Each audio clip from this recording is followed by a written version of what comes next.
जिला दर्शन स्टार्ट करें इससे पहले कल का ये करंट अफेयर्स का ये प्रश्न तो एग्ज़ाम के अंदर आगे आने वाले एग्ज़ाम के अंदर पूछा जाएगा कि राजस्थान साहित्य अकादमी उदयपुर के द्वारा विशिष्ट साहित्यकार सम्मान 2022-23 का किसे दिया गया है। तो ये दिया गया है रामस्वरूप किसान को।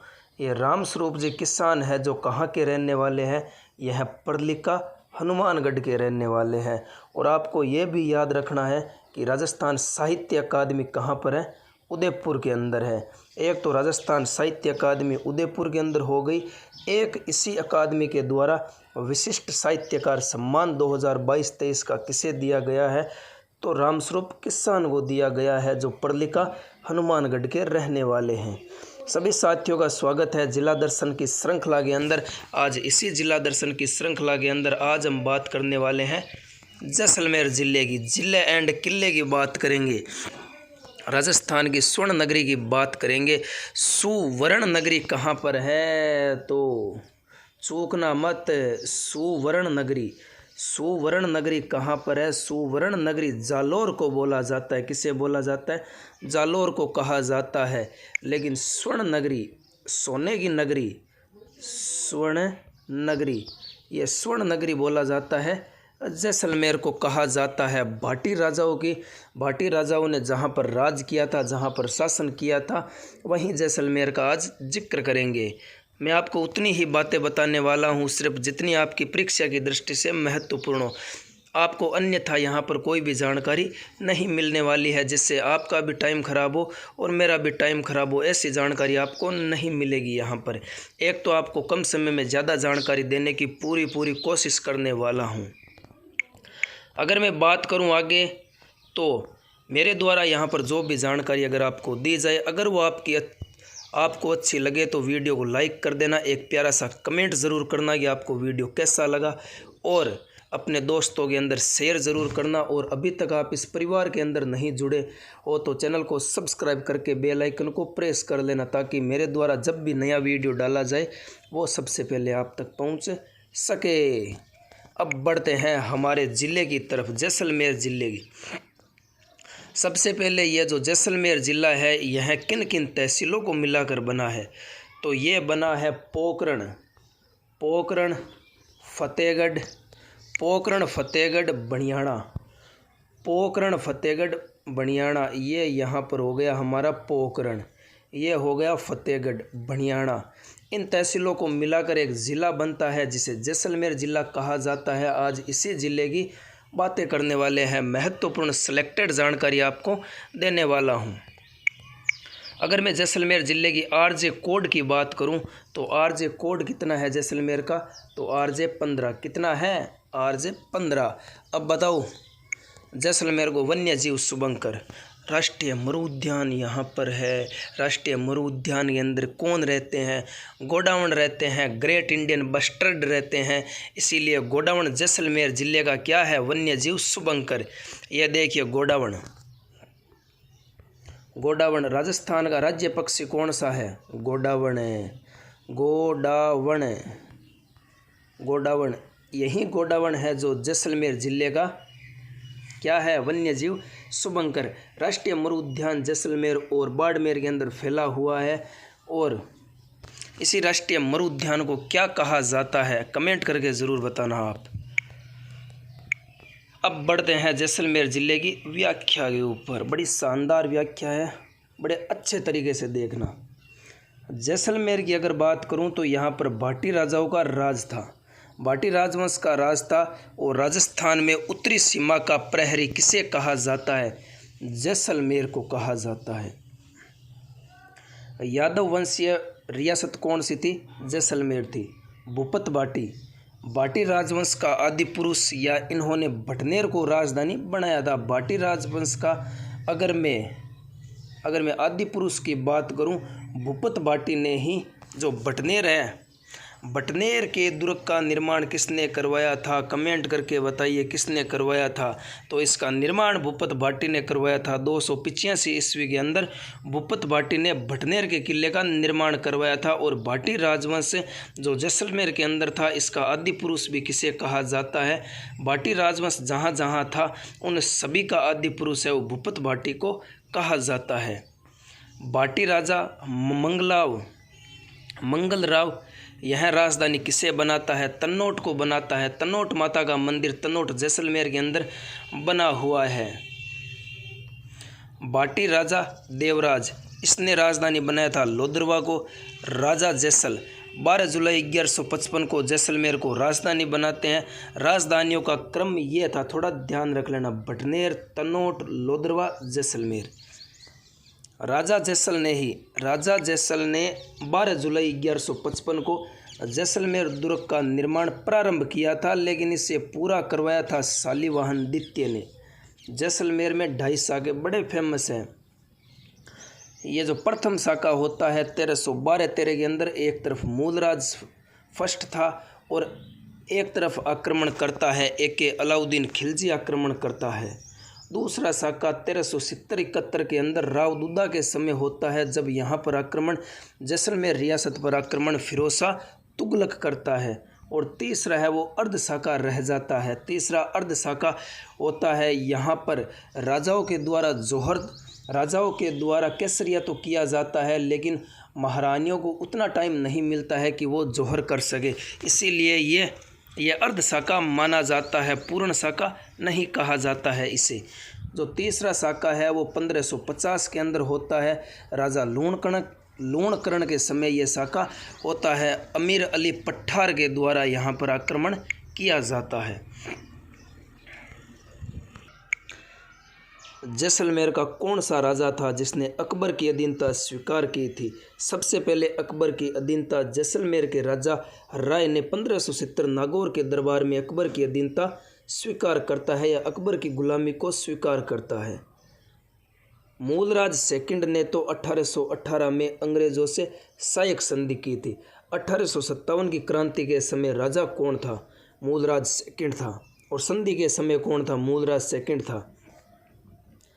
महारावल जुआर सिंह, इनके समय भारत के अंतिम दुर्ग मोहनगढ़ का निर्माण करवाया था। यह भी अपने आप में ही एक प्रश्न है कि भारत का अंतिम दुर्ग कौन सा था? मोहनगढ़ था। और महारावल जुआर सिंह ने निर्माण करवाया था सर विंडम लाइब्रेरी जावर चिकित्सालय। इन्हीं के समय 3 अप्रैल 1946 को सागरमल गोपा को जिंदा जला दिया जाता है। सागरमल गोपा की कुछ रचनाएं हैं जैसलमेर में गुंडा राज, और यहीं पर ही महारावल उस समय जुआर सिंह होते हैं। जुआर सिंह के समय ही सागरमल गोपा को जेल के अंदर जिंदा जला दिया जाता है। जैसलमेर के अंतिम महारावल कौन थे? रघुनाथ गिरधर सिंह। सागरमल गोपा के प्रमुख ग्रंथ है जैसलमेर में गुंडा राज, आज़ादी के दीवाने, रघुनाथ सिंह का मुकदमा। और इसी सागरमल गोपा की जांच के लिए एक समिति का गठन किया जाता है। उस समिति का नाम था गोपाल स्वरूप पाठक। जैसलमेर प्रजामंडल की स्थापना जोधपुर के अंदर होती है। ये 1945 के अंदर मिठालाल व्यास के द्वारा। जैसलमेर की अगर कला और संस्कृति की बात करूं, सबसे पहले लोदरवा। यह प्रश्न पूछा गया है कि लोदरवा किस नदी के किनारे है, तो काक नदी के किनारे लोदरवा बसा हुआ है। लोदरवा की मुम्मल व मेंद्र की प्रेम कहानियों के लिए यह स्थल प्रसिद्ध है। जब भी मुम्मल और मेंद्र का जिक्र आता है तो लोदरवा का जिक्र अपने आप आ जाता है। मुम्मल यह श्रृंगार प्रिय गीत है। मुम्मल जैसलमेर की एक शैली का भी प्रसिद्ध चित्र है जिसे मुम्मल कहा जाता है। मुम्मल एक गीत भी है और मुम्मल एक लड़की भी थी जिसकी प्रेम कहानियों का जिक्र है। वो जिक्र अक्सर जैसलमेर के अंदर होता रहता है, पूरे राजस्थान के अंदर होता रहता है, लेकिन जब भी स्थान पूछा जाए मुम्मल व मेंद्र तो लोदरवा अपने आप स्थान आ जाता है जबान पर। झोरवा यह जैसलमेर का वियोग गीत है। जैसलमेर का वियोग गीत एक और कौन सा है, तो वो है कुरंजा। अगर आगे बढ़े तो साकर कमाल खान कमाइचे के जादूगर इन्हें कहा जाता है। 2012 में साकर कमाल खान को क्या दिया जाता है? पद्मश्री पुरस्कार। सुरनाई के जादूगर ये कहा जाता है पेम्पे खान को। स्वांग्या माता का मंदिर जैसलमेर के अंदर है। भाटी राजवंश की कुलदेवी किन्हें कहा जाता है? स्वांग्या माता को कहा जाता है। रम्मत संगीत प्रधान लोकनाट्य है। बीकानेर की रम्मतें सर्वाधिक प्रसिद्ध है और इसी रम्मतों के जिक्र के अंदर जो पाटा संस्कृति है वो बीकानेर की फेमस है। आचार्यों का चौक लगता है, वहाँ पर बीकानेर के अंदर पाटा संस्कृति फेमस है। इसी रम्मत के कलाकार सुआ महाराज, फागू महाराज, जावरमल जी। हड़ाऊ मेरी रम्मत की रचना ये की थी जावरमल जी पुरोहित ने। अब मैं आगे बात करूं तनोट माता के मंदिर की। अगर मैं आगे बात करूं तनोट माता के मंदिर की बात करूं तो तनोट माता को धार की वैष्णो देवी कहा जाता है, बीएसएफ के जवानों की देवी कहा जाता है, रुमालों वाली देवी कहा जाता है। और जैसलमेर दुर्ग, इस दुर्ग यह दुर्ग है जो त्रिकुट पहाड़ी पर बना हुआ है। इस दुर्ग का निर्माण है वो 12 जुलाई 1155 को जैसल भाटी ने इसका निर्माण शुरू करवाया था, लेकिन इसी निर्माण को पूरा शालिवाहन द्वितीय करवाता है। जैसलमेर दुर्ग को स्वर्ण नगरी कहा जाता है, सोनारगिरी भी कहा जाता है। राजस्थान का दूसरा सबसे बड़ा लिविंग फोर्ट कौन सा है? जैसलमेर दुर्ग है। यूनेस्को की सूची में शामिल दुर्ग कौन सा है? जैसलमेर है। 2013 के अंदर राजस्थान के 6 दुर्गों को शामिल किया जाता है यूनेस्को की सूची के अंदर। चिक्कू, गाजर, आम याद रख लेना। चित्तौड़गढ़, कुंभलगढ़, गा से हो गया गागरोन और जय से जैसलमेर, रै से क्या हो जाएगा बताओ कमेंट करके। रै से हो जाएगा रणथंभौर दुर्ग। और चिक्कू, गाजर, आम से हो जाएगा आमेर। दुर्ग के निर्माण में चूने का प्रयोग नहीं हुआ है। यह दुर्ग भारत के 7 आश्रयों में शामिल है। और इसी दुर्ग की छत के निर्माण में लकड़ी का प्रयोग किया गया है। सर्वाधिक बुर्जों वाला दुर्ग कौन सा है? तो जैसलमेर दुर्ग है। 99 बुर्जे इसके अंदर बने हुए हैं। यह दुर्ग धानवंत दुर्ग की श्रेणी के अंतर्गत आता है। इसी दुर्ग के अंदर जो देखने के स्थान है, जो दर्शनीय स्थल है, वो कौन कौन से हैं?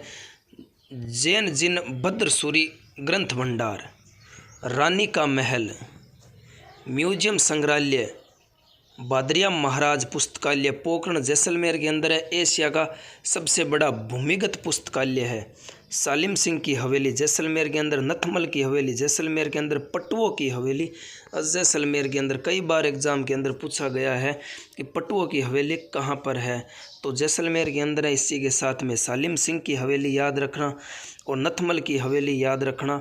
मोती महल जैसलमेर के अंदर, जहाज महल जैसलमेर के अंदर, ज्वार विलास महल जैसलमेर के अंदर। मरु महोत्सव कहाँ का फेमस है? जैसलमेर का। और चुंगी तीर्थ मेला, यह जो चुंगी तीर्थ मेला है ये जैसलमेर का फेमस है। रामदेव जी की समाधि रामदेवरा पोकरण के अंदर है। क्षेत्रफल की दृष्टि से भारत का तीसरा सबसे बड़ा जिला कौन सा है? जैसलमेर है, जिसका क्षेत्रफल कितना है? 38,401 वर्ग किलोमीटर। जनसंख्या की दृष्टि से राजस्थान का सबसे छोटा जिला कौन सा है? अगर जनसंख्या की दृष्टि से अगर बात करूं तो राजस्थान का सबसे छोटा जिला कौन सा है? जैसलमेर है। क्षेत्रफल की दृष्टि से राजस्थान का सबसे बड़ा जिला कौन सा है? क्षेत्रफल जैसलमेर है। जनसंख्या की दृष्टि से सबसे छोटा जिला है। सबसे कम व्यक्ति यहाँ पर रहते हैं, व्यक्ति महिलाएं वो सभी यहाँ पर सबसे कम रहते हैं। और क्षेत्रफल के क्षेत्र के हिसाब से राजस्थान का सबसे बड़ा जिला कौन सा है? तो जैसलमेर है। न्यूनतम जनसंख्या घनत्व वाला जिला कौन सा है? जैसलमेर है। 2011 की जनगणना के अनुसार लिंगानुपात की दृष्टि से दूसरा छोटा जिला कौन सा है? जैसलमेर है। न्यूनतम विधानसभा क्षेत्र कौन सा है? जैसलमेर है। 2 सीटें हैं। न्यूनतम तहसीलों वाला जिला कौन सा है? जैसलमेर है। 4 तहसीलें इसके अंदर। न्यूनतम भैंसों वाला जिला जैसलमेर है। सर्वाधिक मुस्लिम आबादी वाला जिला कौन सा है? जैसलमेर है।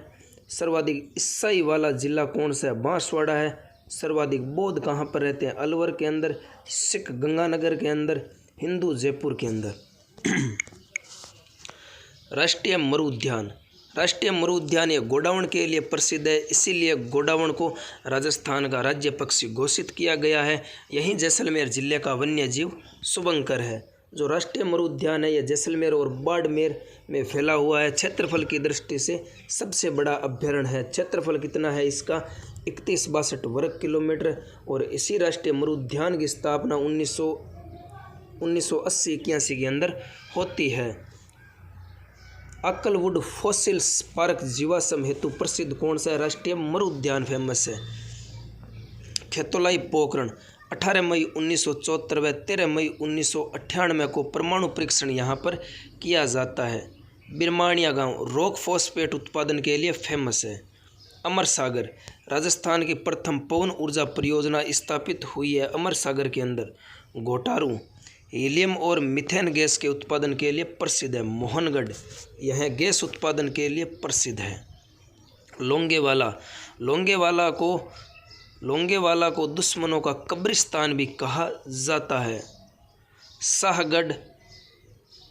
शाहगढ़ वलक क्षेत्र भारत सरकार द्वारा चित्तों का पालन किया जा रहा है। कटरा सबसे बाद सूर्य उदय व सूर्य अस्त कहाँ पर होता है? यह कटरा के अंदर होता है।